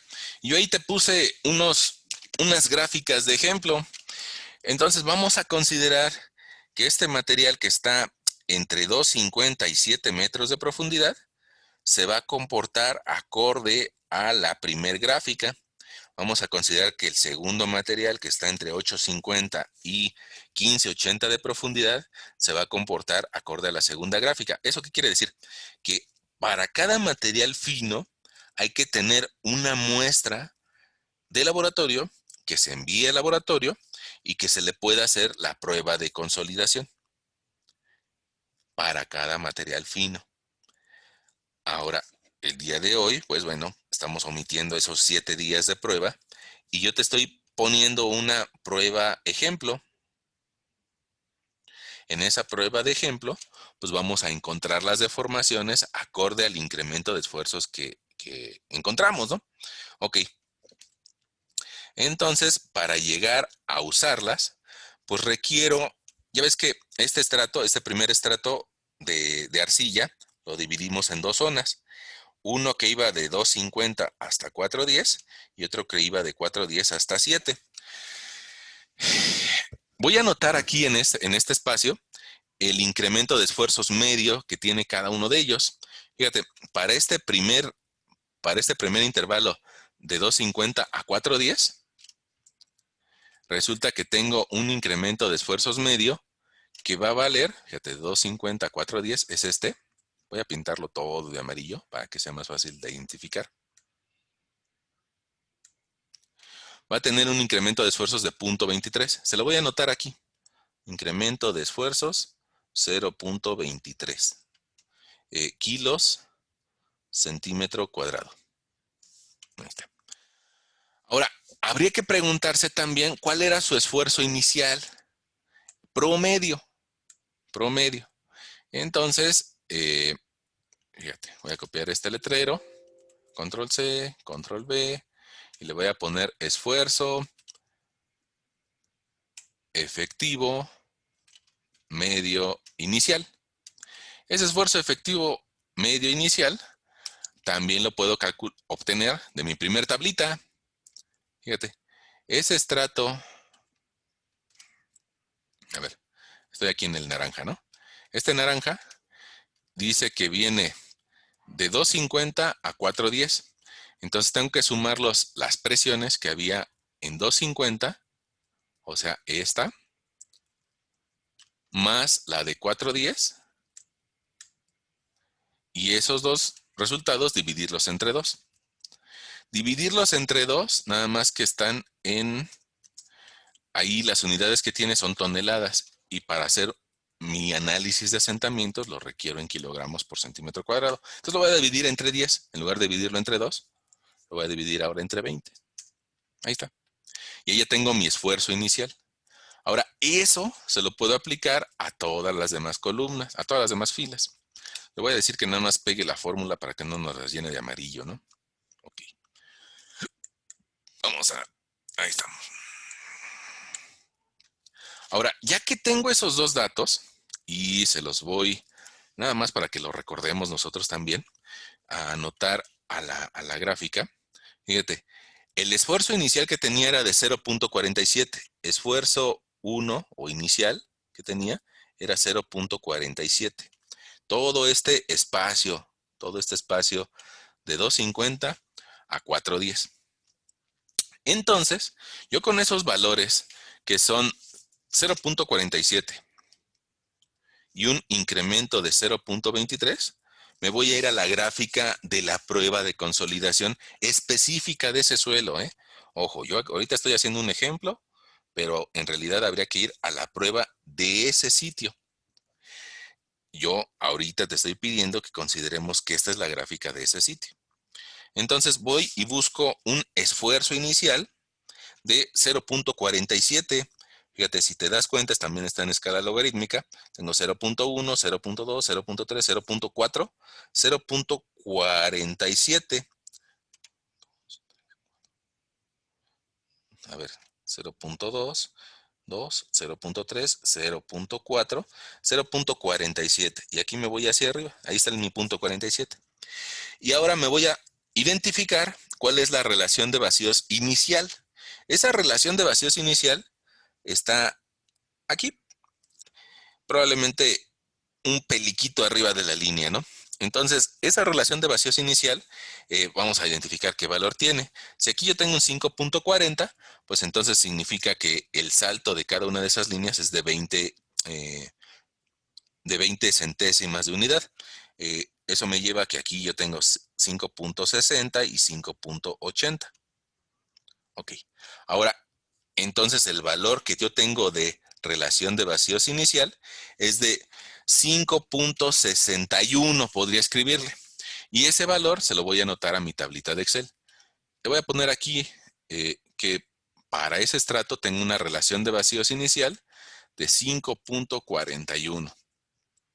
Ahora, si recuerdas, incluso yo creo que lo podemos recordar más aquí, tenemos un incremento de esfuerzos medios de 0.23, lo que me va a llevar a una nueva condición de esfuerzos o una condición final de esfuerzos. Se lo voy a insertar aquí como una columna.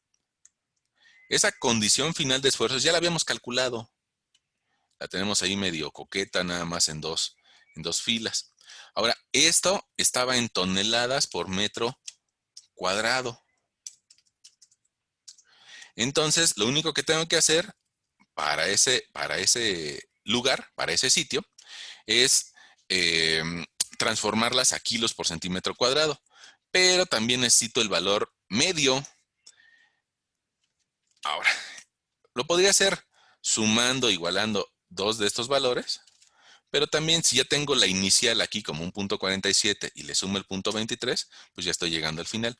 El final vale punto 69. Ese punto 69 voy a buscarlo en la gráfica de la prueba de consolidación. Y para eso voy para acá, para mi gráfica de la prueba de consolidación. Y ahora voy a buscar un punto 69. Me quedaron un poquito lejos los letreros, pero otra vuelta, recordemos, aquí está el 0.1, 0.2, 0.3, 0.4, 0.5, 0.6, 0.7. Y yo voy a buscar un punto 69. ¿Qué quiere decir? Que estamos aquí, 0.69. ¿Y ahí qué valor vemos? Ah, pues resulta que yo alcanzo a ver ahí un 5.47. Ese 5.47 lo voy a anotar en mi hojita de Excel. 5.47 va a ser la relación de vacíos final. 5.47. Le voy a anotar aquí que va a ser la E, E1, o la relación de vacíos final. Voy a insertar otra nueva gráfica. Insertar. Varias. Ok. Y con eso, fíjense que ya podríamos entrar a la expresión que nos permite calcular el asentamiento. La vez anterior lo platicábamos que incluso vienen las normas técnicas complementarias y que yo te la recuerdo que es esta, ¿no? Es incremento de relación de vacíos entre 1 más la relación de vacíos inicial por el espesor de ese estrato. Entonces, pues vamos a hacerlo. Fíjate, el incremento en la relación de vacíos lo podemos poner aquí. Y para eso me gustaría tener una DE, un incremento entre la relación de vacíos. Tomo la D, le digo que le voy a llamar en tipo de letra la símbolo, nada más que me haga caso. Voy para abajo.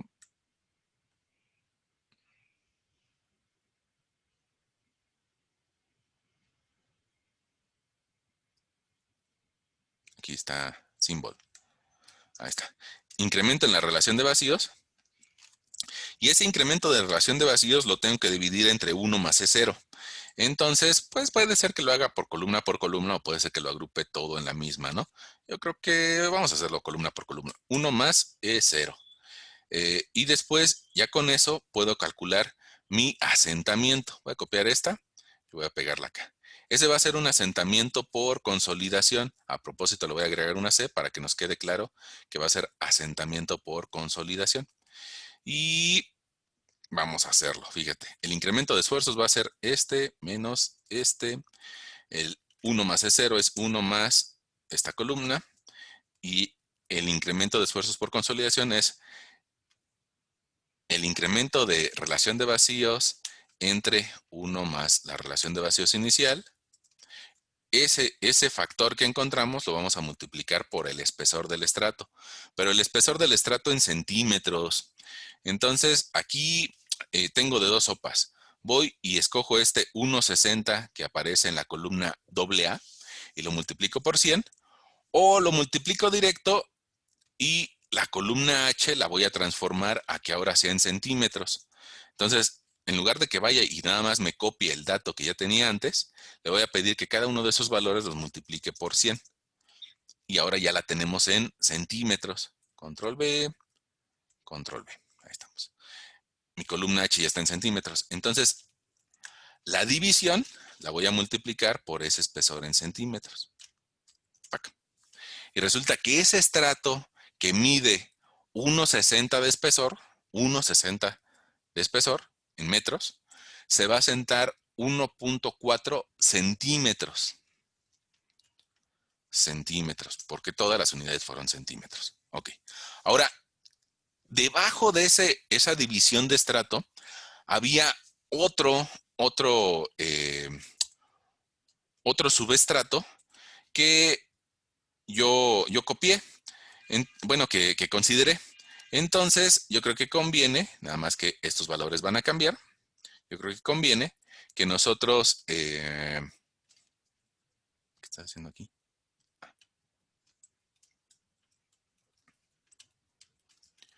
Yo creo que conviene que vayamos a la gráfica de consolidación y busquemos ese punto 53 y ese incremento de punto 16.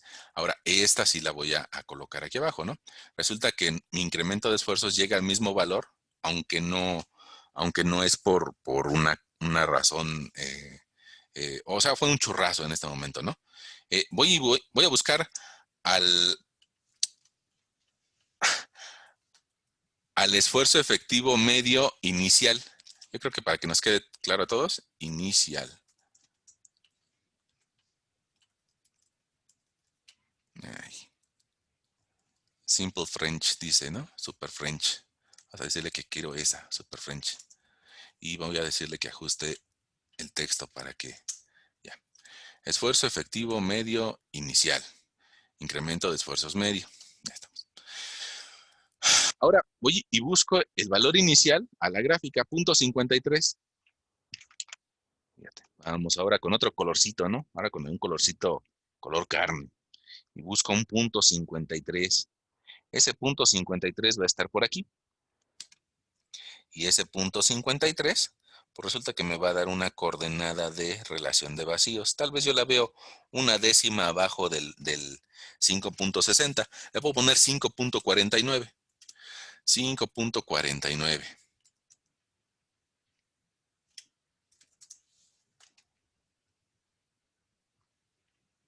Y me estoy dando cuenta de algo, fíjense. El anterior, el verde, debe de decir 5.61 o 5.62, el verde. 5.62. Y el que acabamos de encontrar está por abajo del 5.60. Entonces debe ser un 5.58. Déjenme verificar el final. El que anotamos del lado derecho. Y ese que anotamos del lado derecho, pues vimos un 7, pero en realidad no es un 7, sino es un 5.55 tal vez. 5.55, porque ese intervalo no es de 10, no es de 10 unidades, sino que es de 20, ¿no? Entonces, de esas 20 unidades, yo en este punto estoy considerando que subimos 15. Bueno, ok. Ahora, resulta que llegamos al mismo esfuerzo final, entonces pues vamos a llegar al mismo valor. Y ahí ya estamos calculando cuánto se va a asentar el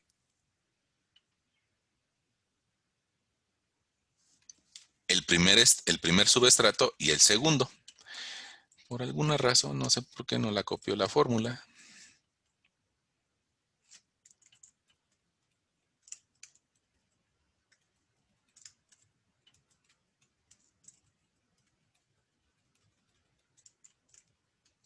Yo creo que ahora sí ya la está copiando, ¿no? Ahora, ¿hay otro estrato que sufra consolidación? Sí, este de aquí abajo, fíjate, este de aquí abajo dice que va de 8.50 a 11 y voy a aplicar exactamente lo mismo que hicimos hace rato para estos siguientes estratos. Le voy a pedir que nada más copie la fórmula, ¿no? Ahí está la pura fórmula. Bueno, copió de todas formas el formato. No quería que copiara el formato, pero lo copió. Son de esas cosas que las nuevas computadoras no te hacen caso, ¿no? Bueno, ahí está. Ahí tengo mi esfuerzo final, mi esfuerzo inicial y mi incremento de esfuerzos. Como les decía, hace unos 15, 20 minutos, el incremento de esfuerzos en los últimos estratos ya no es tan significativo como al inicio, donde subía un 0.3. Aquí ya no está subiendo muy poquito. Entonces, fíjense, vamos a ir a buscar ese valor de 0.72 de esfuerzo medio inicial, pero en la segunda gráfica, ya no en la primera. Entonces, vamos a buscar un 0.72, ¿sale? Entonces, la primera gráfica ya me olvido de ella. Y ahora vamos a la segunda gráfica, que es para el segundo estrato de arcilla. En esa gráfica voy a buscar un 0.72. Y si te das cuenta, en esa segunda gráfica, pues resulta que, ahora voy a utilizar un rosita. Aquí está el 0.1, 0.2, 0.3, 0.4, 0.5, 6, 7, 8, 9 y 10. ¿Sale? 7. Ahora, sobre esa gráfica de 0.7, yo voy a buscar un 0.72. Evidentemente que me fui chueco, pero otra vuelta, tenemos la idea de que buscamos un 72, 72, 72, Papito, que no 72. brinques, gordo. No, no. Bueno, ahí buscamos un 0.72 y Sigue bailando, güey. ya después de que Mira, buscamos ese 0.72, pues debemos de ver cuál es nuestro valor de... Espérame. Quién sabe qué me dijo ahí, pero... 0.72. ¿Qué valor de relación de vacíos tiene? Ese 0.72, yo lo veo que cruza ahí. Y si aquí está el 9, pues resulta que cada una de esas líneas me va a levantar un incremento de 0.2, 0.2, 0.2, 0.2, 0.2. Entonces, ahí donde nosotros estamos, yo lo que alcanzo a ver es un 9.8, 9.80 y qué. No llega a un 9.90, que estaría a la mitad, pero sí llega a un 9.86, 9.87. Y es lo que le voy a colocar a mi tablita de Excel, 9.87. Y resulta que después de tener un incremento de esfuerzos, llega un valor final de 0.8. Ese valor de esfuerzo final de 0.8, otra vuelta, déjame mostrarte la gráfica. Ese valor de esfuerzo final de 0.8, pues resulta que es la siguiente línea gris. Fíjate, 0.1, 2, 3, 4, 5, 6, 7, 8. Es la siguiente línea gris. Me voy hacia arriba y la siguiente línea gris yo la veo aquí. Y ahora resulta que ya no estoy viendo un 9.8, sino estoy viendo un 9.6. 9.6 a la mitad sería 9.7. Entonces yo allí lo que alcanzo a ver es un 9.68. Y se lo escribo, 9.68.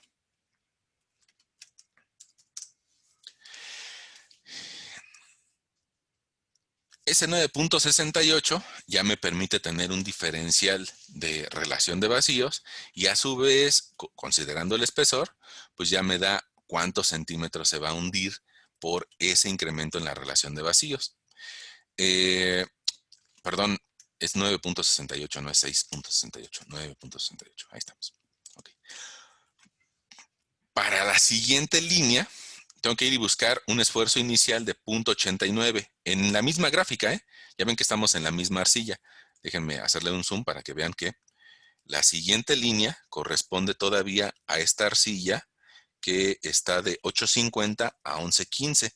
Nada más que la dividimos intencionalmente la dividimos en dos para tener más detalle. Pero estamos dentro del mismo muestra de arcilla. Entonces voy a la misma gráfica, ahora con naranja, y le hago un zoom y ahora lo que voy a buscar es la cantidad que decía nuestra tablita de Excel de 0.89. Entonces, si yo busco un 0.89 ahora con naranja, pues resulta que el 0.89 lo voy a encontrar como por aquí, o por aquí. Tal vez coincida con la línea gris. Esa línea gris es la de 9.40 y se lo voy a escribir a la hojita de Excel. La relación de vacíos inicial es 9.40. Y me dice que después de cargar llega hasta un incremento de esfuerzos final de 0.93. Entonces voy y busco a mi hojita un esfuerzo de 0.93. Fíjate, esta es la de 0.9, la que te acabo de rayar. Y este es 1. Entonces el 0.93 estará por aquí. Ahora, ¿dónde cruza? Pues yo lo veo que cruza tal vez por aquí. Un poquitito arriba de la línea gris. Un poquitito arriba de la línea gris, que sería un 9.21. Se lo escribo a mi hojita de Excel. 9.21. Y con eso ya tenemos a su vez un diferencial de relación de vacíos, un volumen inicial de relación de vacíos, y con eso puedo calcular los centímetros que se va a sentar a esa profundidad. Ahora, estos centímetros con tantos decimales no los puedo razonar, ¿no? Bueno, vamos a quitarle los decimales para que sea más fácil de verlo. Ahí estamos. Y resulta que me está diciendo esta tablita que mi primer estrato no se va a deformar mucho. Y tal vez no se va a deformar mucho a pesar de que recibe más presión que el que está más abajo. El que está abajo se va a deformar más. ¿Por qué? Porque su prueba de consolidación, o sea, su gráfica, es diferente. Cada sitio de cada suelo de la ciudad o de cualquier ciudad tiene su propia curva de compresibilidad. Si te das cuenta, pongamos esta segunda que estamos usando, tiene valores de 11 o de 10, o sea, muy compresible. Y la primera que usamos tenía valores de 5 o de 4, o sea, no tan compresible. Cada suelo tiene su propia curva de compresibilidad, y para eso es que hay que sacar la muestra de ese suelo y hacerle las pruebas pertinentes. E incluso, pongamos, yo aquí te puse un último suelo, un limo de baja plasticidad con su propia curva de compresibilidad. Y si te das cuenta, comparada con las de arriba, que teníamos cantidades de 11 o de 10 o de 5, bueno, pues esta no se va a deformar nada porque tiene una relación de vacíos muy pequeña. Esa relación de vacíos que nos dio lata en nuestra segunda sesión o en la primera, donde la definíamos como la relación existente entre el volumen de vacíos y el volumen de sólidos. Tal vez en esa ocasión no le veíamos gran utilidad, pero hacia esta, que es tal vez nuestra séptima sesión, octava, no recuerdo, bueno, pues resulta que ahora sí ya tiene mucho más utilidad ese valor de relación de vacíos. Y bueno, pues vamos a hacer lo mismo exactamente para ese estrato de limo. Dice que empieza con un esfuerzo inicial de 1.09 kilos centímetro cuadrado. Lo busco en esta gráfica, 1.09 kilos por centímetro cuadrado. Y resulta que aquí se vuelve un poquito difícil, porque aquí está el 1 y acá está el 2. Y entonces ubicar el 1.09 se vuelve, repito, un poco difícil. Pero para eso nos vamos a utilizar el mismo ambiente gráfico que nos da la respuesta.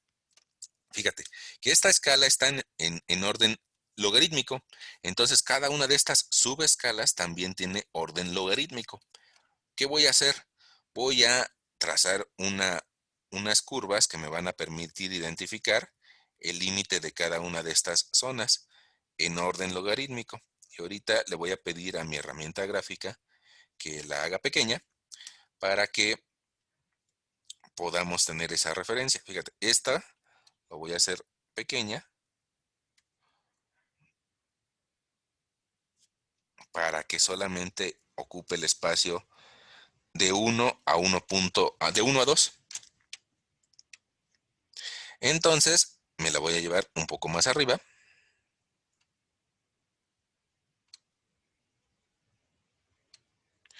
Para que pueda yo ubicar el 1.09. Si te das cuenta, nada más déjame escribirlo.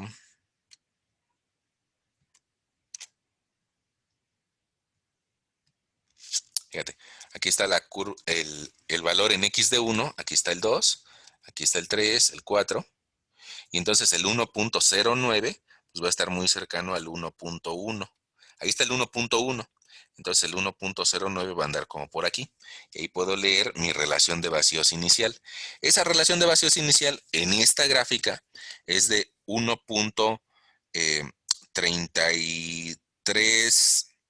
1.333, puede ser, 1.333, se lo anoto a mi Excel. 1.333. Si te das cuenta, cambió muchísimo con respecto a las otras relaciones de vacíos. Y bueno, la final habría que buscarla en un valor de esfuerzo final de 1.12. Va a aumentar muy poquito. Ahora la voy a dibujar de color azul para que se vea. Y ahora resulta que necesito estar al lado derecho de esa línea. 1.12. 1.12, pues tal vez va a estar por aquí. Y varió muy poquito. La variación que puedo registrar o que puedo anotar va a ser una relación de vacíos final de 1.319. 1.319. Y bueno, resulta que ese estrato se va a asentar 1.5 centímetros. Considerando ese cambio en la relación de vacíos y sobre todo considerando del lado izquierdo un espesor de 3 metros. Esos 3 metros se van a asentar 1 centímetro. Y bueno, para nuestro último ejemplo de consolidación, habría que ir y buscar a la gráfica un esfuerzo inicial de 1.28. Entonces voy a buscar en mi gráfica, ahora de color naranja, un valor de 1.28. Fíjate, aquí está el 1.10, 1.20. Entonces el 1.28 me lo voy a encontrar tal vez como por aquí. 1.28, ese es el inicial. Y me va a dar una relación de vacíos de 1.311.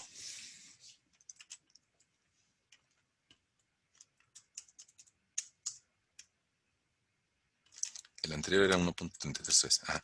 1.311. Y necesito llegar a una relación, a un esfuerzo final de 1.30. Ese va a estar más fácil, ¿no? Entonces, ese 1.30 lo vamos a dibujar ahora de fuchsia. El 1.1, 1.2, 1.3. 1.3. Estamos por ahí. Y tal vez andará una unidad abajo de la línea gris, que me llevaría a 1.309. Se lo anoto en el Excel. 1.309. Y resulta que me va a decir que esa zona de ese estrato se va a asentar 0.3 de centímetro. Ahora, si te das cuenta, yo creo que sí lo eres, bastante observador, esta fila no la usamos. Y no la usamos porque esa fila no sufre asentamiento por consolidación, sino que esta fila es de una arena. Entonces las arenas sufren un asentamiento elástico. Y para eso, pues ya borré los datos de esas filas. Y para esas filas que sufren un asentamiento elástico, vamos a utilizar el módulo de elasticidad. Yo creo que esa columna la podemos dejar ahí y aclararle a nuestro lector que en esta zona, nada más en esta zona, vamos a calcular asentamientos.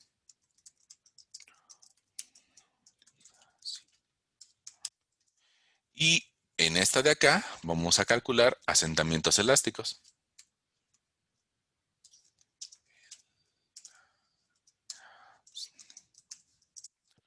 Ok, los asentamientos elásticos, resulta que la formulita, te la regresemos para que la veas, la que estuvimos ocupando en las otras filas fue la de consolidación. Esos asentamientos por consolidación se dan en arcillas o en materiales finos saturados, o sea, arcilla o limo debajo del nivel de aguas freáticas. En cambio, los asentamientos elásticos vamos a utilizar prácticamente una derivación de la ley de Hooke. Así como lo vamos a manejar hoy, pues es una derivación de la ley de Hooke. Pero probablemente si tú consultas algún libro como te decía, el Braja, cualquier libro de mecánica de suelos, te vas a encontrar esta fórmula un poquito alterada, considerando algunos factores. Esos factores, por tiempo, hoy no los consideramos y la dejamos prácticamente como la ley de Hooke para asentamientos elásticos. Y bueno, pues esa fórmula está más sencilla porque todo nace a partir del módulo de elasticidad. Ese módulo de elasticidad habría que encontrarlo. Ese módulo de elasticidad te lo voy a rayar por aquí. Ese módulo de elasticidad habría que encontrarlo de una prueba triaxial. Y la prueba triaxial, por ahí platicábamos la vez anterior de esa prueba, hace 2 sesiones, la prueba triaxial, que nos permite encontrar una curva esfuerzo de formación. En arenas usualmente genera un pico y esa curva esfuerzo contra deformación unitaria nos va a permitir a su vez calcular el módulo de elasticidad.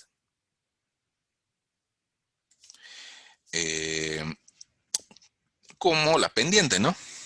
Como incremento de esfuerzo sobre incremento de deformación unitaria.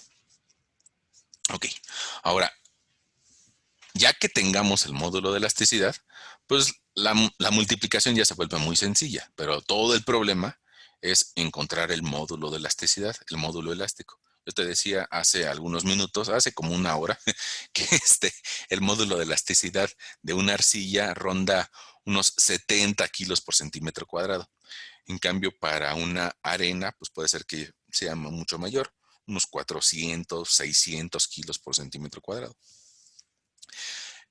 Por las unidades que son kilogramos por centímetro cuadrado, me conviene que tanto los espesores como los esfuerzos tengan las mismas unidades. Y eso ya lo hicimos en nuestra hojita de Excel.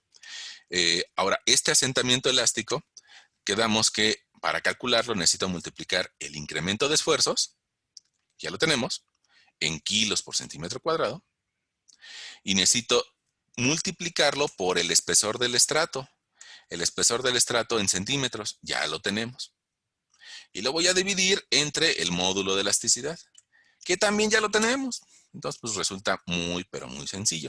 Y si te das cuenta, en este caso da muy pequeño el asentamiento. Ahora, esa misma fórmula se la aplico a la otra arena y a la otra arena. Y de esa forma ya encontré asentamientos elásticos en materiales granulares. Elástico. Asentamiento elástico. Voy a tratar de hacerlo como si fuera un subíndice, asentamiento elástico. Y resulta que si yo sumo el asentamiento por consolidación que me van a dar los materiales cohesivos más el asentamiento elástico, voy a tener un asentamiento total.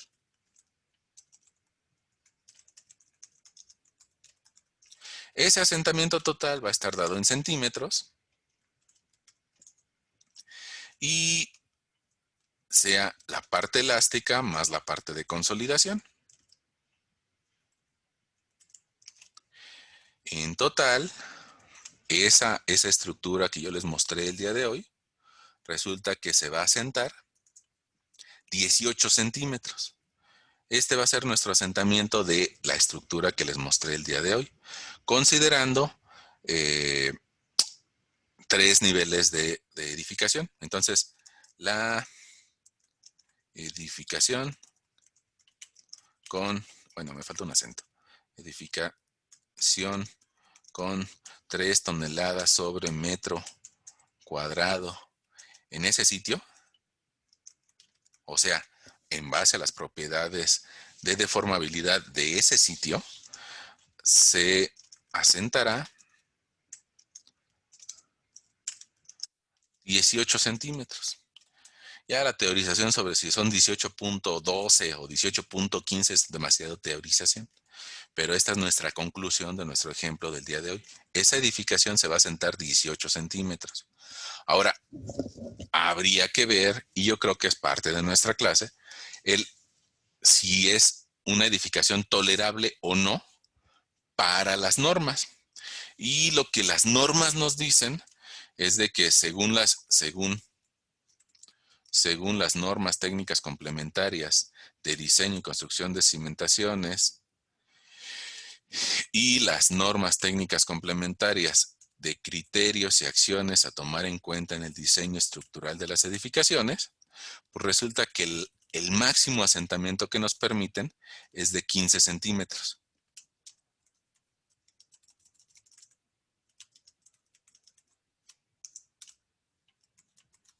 ¿Eso a qué nos lleva estas dos oraciones? Pues que nos estamos pasando por 3 centímetros lo que nos permite las normas. Y si nos estamos pasando por 3 centímetros lo que nos permite las normas, pues estamos fuera de norma. ¿Y qué habría que hacer en ese caso? Pues habría que encontrar la forma de cambiar alguna de las variables que me permita tener un asentamiento menor. Una primer variable que podríamos hacer pues, es cambiar el esfuerzo. En lugar de que bajen 3 toneladas por metro cuadrado, tratar de reducirlo a 2.5 o a 2. Y de esa forma, este asentamiento que nos dio hoy de 18 centímetros, probablemente baje a 15 o a 14 centímetros. Entonces, esa sería una primera intención. La otra intención, pues bueno, tal vez sería reforzar al suelo, pero siempre va a ser mucho más fácil controlar la nueva estructura que lo que hizo la naturaleza en algunos miles de años, ¿no? Ahora, yo igual hace como una hora, les platicaba de esto. Yo les decía que consideramos 3 niveles previendo que la persona va a construir ese tercer nivel. Pero también nosotros podríamos limitar al cliente y decirle, ¿sabes qué? Nada más puedes tener 2 niveles, porque si pones 3, te vas a hundir 18 centímetros.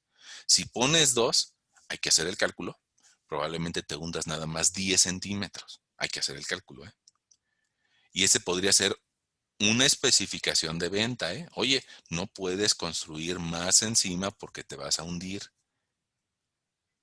Y si el mexicano lo hace, bueno, pues ya que sea problema del mexicano, ¿no? Pero nosotros como diseñadores podríamos poner esa limitante. Nada más puedes construir 2 niveles. Y es una limitante muy parecida a la que tienen las normas en la zona del lago. Prácticamente las normas nos dicen eso. Si no quieres hacer estudio de mecánica de suelos, no construyas con más de 2 toneladas por metro cuadrado. Si vas a ponerle más de 2 toneladas por metro cuadrado, pues entonces justifícame que no se va a hundir. Y para justificarlo, pues precisamente hay que hacer lo que hicimos el día de hoy. Ahora, otra opción, y alguien me va a decir, ya nada más con eso matamos nuestro tema del día de hoy, alguien me va a decir, oiga, profesor, pero pues es que, pues ¿qué pasa si alguien quiere construir 5 niveles en ese sitio? Pues si alguien quiere construir 5 niveles en ese sitio, lo que requerimos, 1, 2, 3, 4, 5 niveles, pues es de que le invierta más a su cimentación. Y en lugar de que sea lo que hace rato decíamos que era una losa a nivel de desplante, bueno, pues ahora le vamos a decir que está bien, que sí puede poner sus 5 niveles de cimentación, pero ahora va a requerir un cajón de cimentación. Y ese cajón, hecho de concreto, que prácticamente la mayoría esté hueco. Probablemente lo use como cajón de estacionamiento, eso sí se puede, ¿no? Pero prácticamente que esté hueco. El costo de hacer la excavación y generar un cajón de concreto hueco probablemente sea significativo comparado con hacer la losa. Pero eso le va a permitir recibir más niveles. Y entonces, pues bueno, todo, todo tiene su porqué, ¿no? O dicho de una forma popular, en los pueblos dicen, dependiendo del tamaño del sapo, es la pedrada, ¿no? Entonces, si tenemos un sapo pequeño que nada más son 2 niveles, pues tal vez salgamos con zapatitas o tal vez salgamos con una losa de cimentación. Si tienes más niveles, pues necesitamos una pedrada más grande o un cajón de cimentación. Oye, si quieres más niveles, pues necesitamos una pedrada más grande que tal vez incluya un cajón, más pilotes. Entonces, como dice la filosofía popular, dependiendo del tamaño del sapo, es la pedrada, o cada edificación tiene su cimentación adecuada. Ok, entonces el día de hoy vimos un montón de cosas y bueno, vimos un montón de cosas, pero tomando en cuenta otras que ya habíamos visto, ¿no? Nada más que, pues como son sesiones muy rápidas, pues a veces no nos quedan tan claras, ¿no? Pero en realidad nosotros hace tal vez 3 sesiones platicábamos acerca de esfuerzos totales, efectivos y presión de poro. Tal vez hace una sesión platicábamos acerca de incremento de esfuerzos. Tal vez hace 5 sesiones platicábamos acerca de relación de vacíos. Y todo converge a nuestra plática del día de hoy, lo cual lo hace un poco intensa, ¿no? También intensa va a ser nuestra siguiente sesión cuando platiquemos acerca de capacidad de carga, lo que la gente le dice capacidad de carga. Hoy platicamos acerca de cuánto se va a hundir, que también es una limitante, ¿no? Es estado límite de servicio. La siguiente sesión vamos a ver estado límite de falla. Usualmente en un curso normal nos llevaríamos unas 3 o 4 semanas hablando de eso. Y esas 3 o 4 semanas, la siguiente sesión, como hoy, lo vamos a resumir en hora y media o 2 horas, ¿no? Entonces, pues prepárense porque también va a ser una sesión un poco intensa, ¿no? Ahora, a pesar de que es intensa, a pesar de que está medio loca la sesión, pues si tienen algunas dudas, pues la podemos resolver. Y pues para eso les pregunto, pues, ¿dónde les surgieron dudas y las tratamos de resolver?